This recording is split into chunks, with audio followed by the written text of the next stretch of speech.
Hi, everyone. I'm Maggie McGrath with Forbes Breaking News. There are just 25 days until the 2024 presidential election, and according to new research from Pew Research Center, registered voters are in a virtual dead heat between Vice President Kamala Harris and former President Donald Trump. Joining us now to break down the new polling is Carroll Doherty. He is the director of political research at Pew. Carroll, thanks so much for being here. Thanks for having me.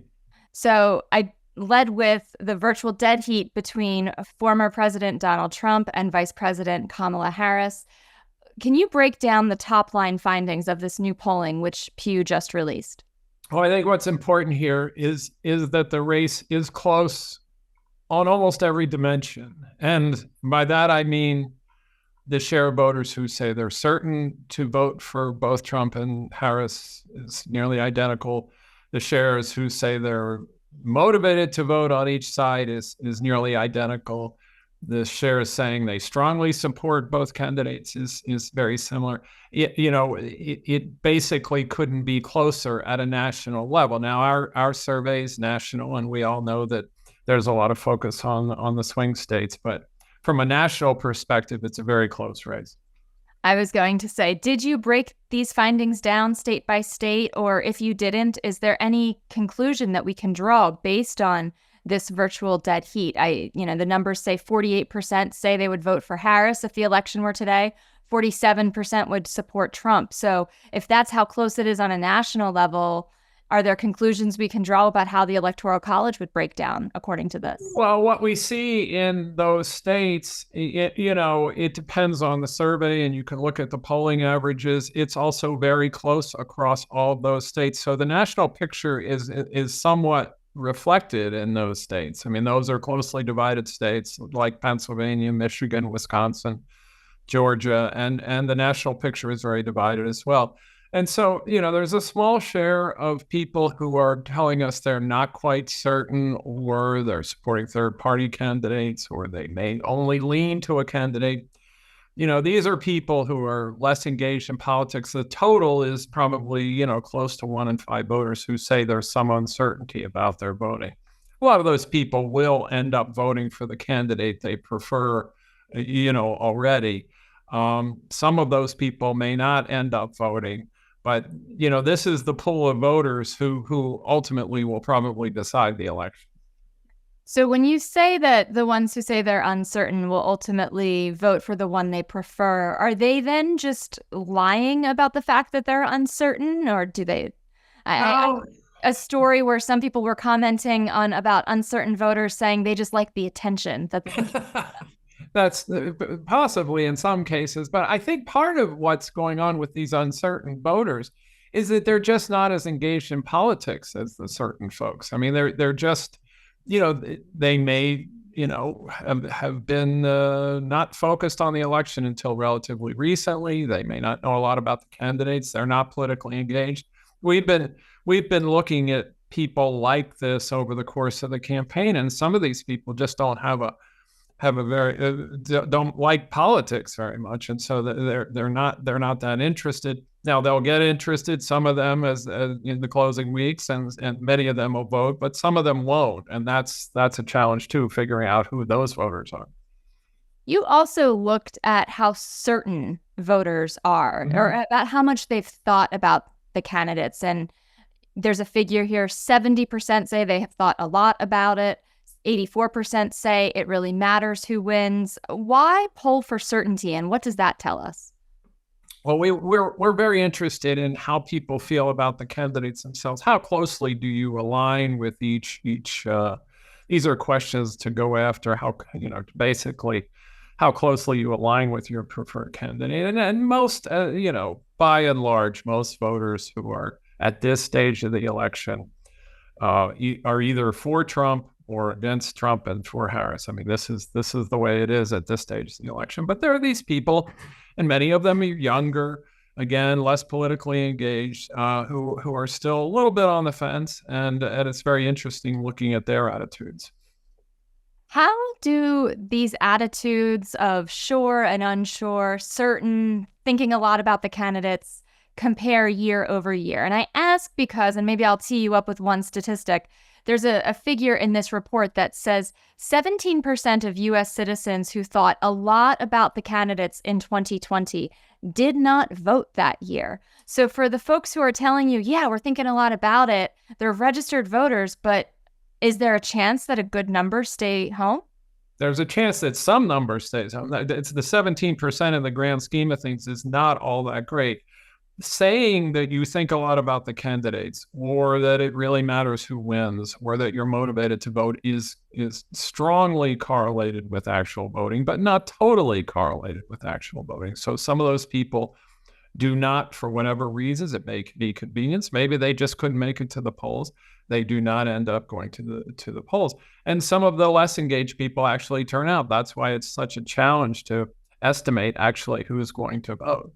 I would say one more thing, that the share of people who say they're extremely motivated to vote, we had a record turnout in 2020, record voter turnout, the presidential election of 2020.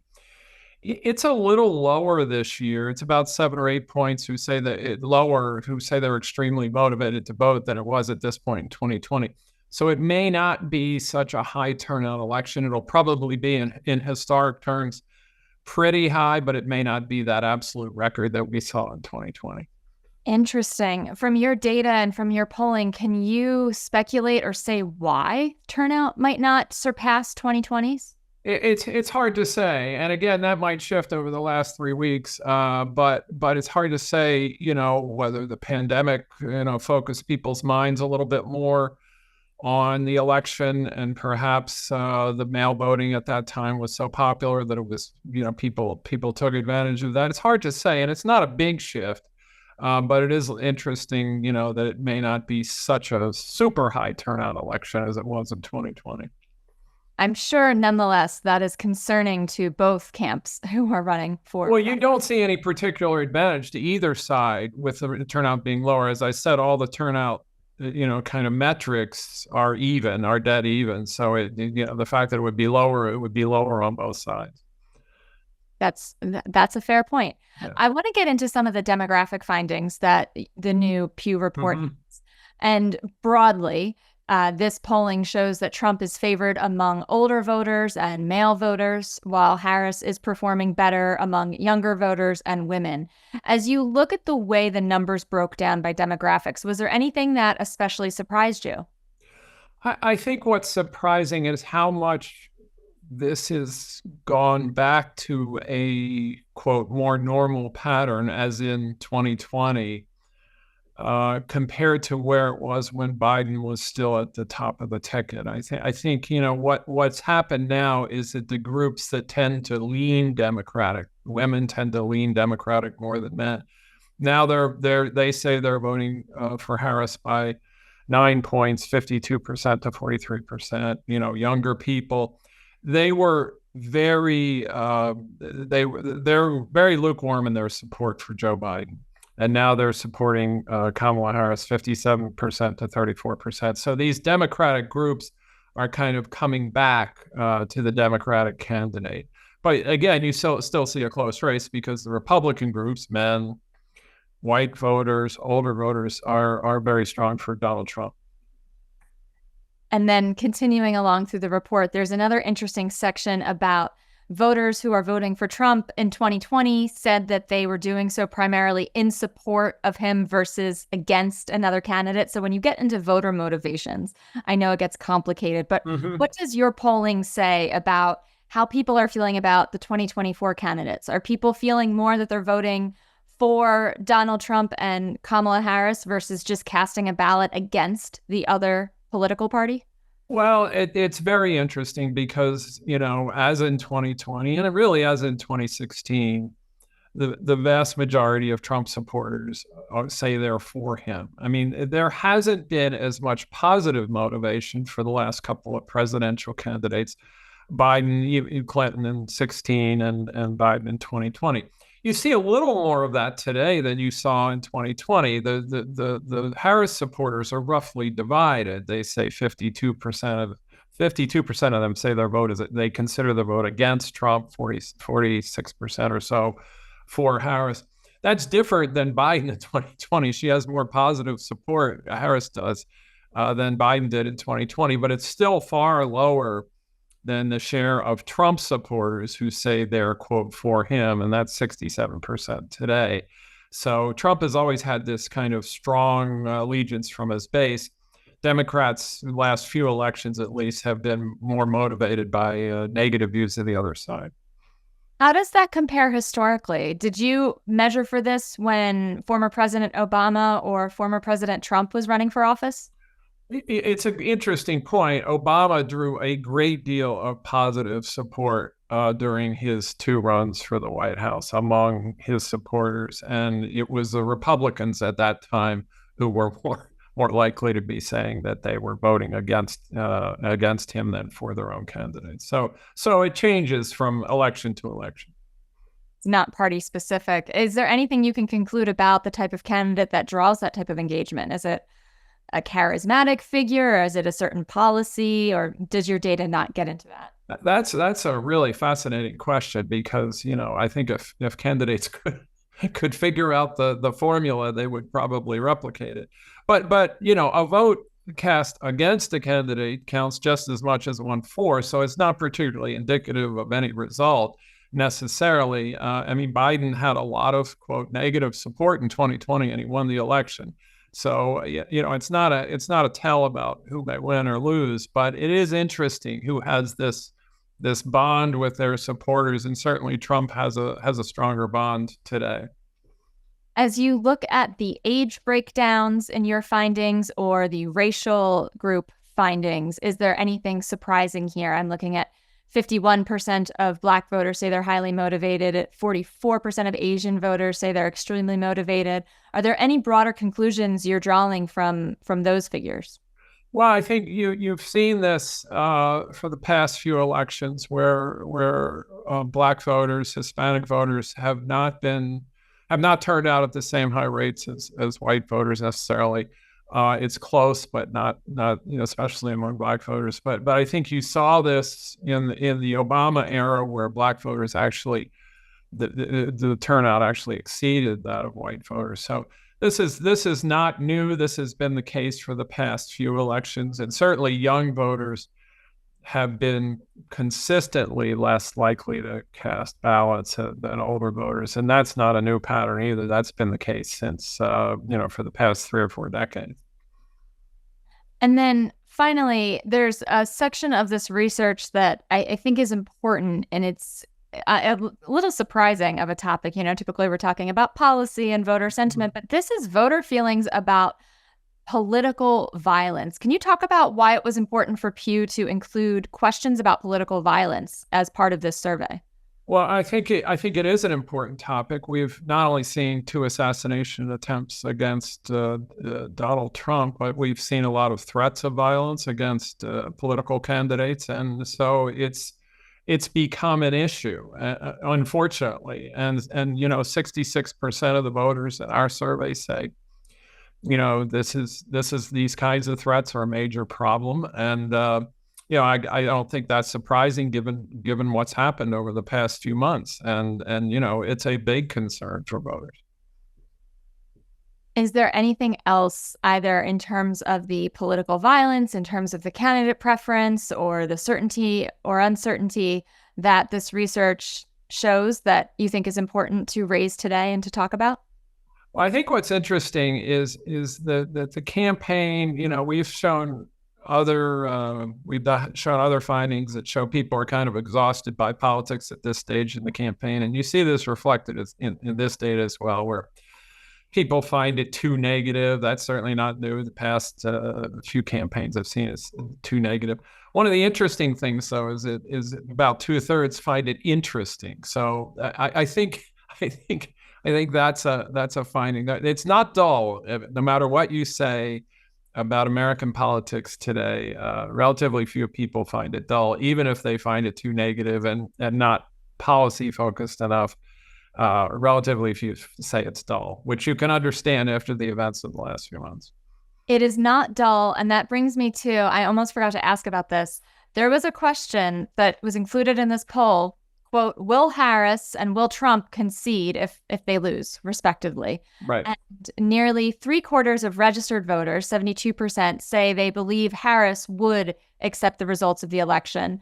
27% of the folks you polled says she will not do this.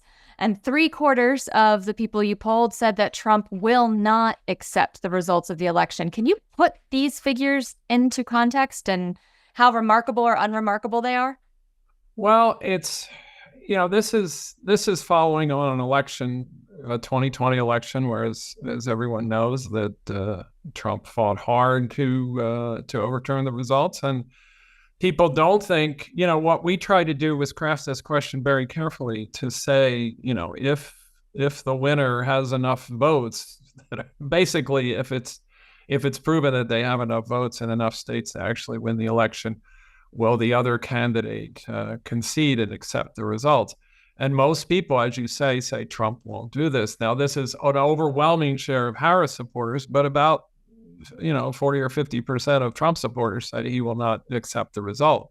And, this is, Trump supporters are also telling us that it's not as important that he accept the result as compared with Harris supporters. So I think we're setting up, the attitudes are in place where, depending on the results, there could be a kind of contested election again. Again, no one knows for sure, but certainly these attitudes suggest that there could be that the voting will end on November 5th, but that the election debate will go on longer than that, quite possible.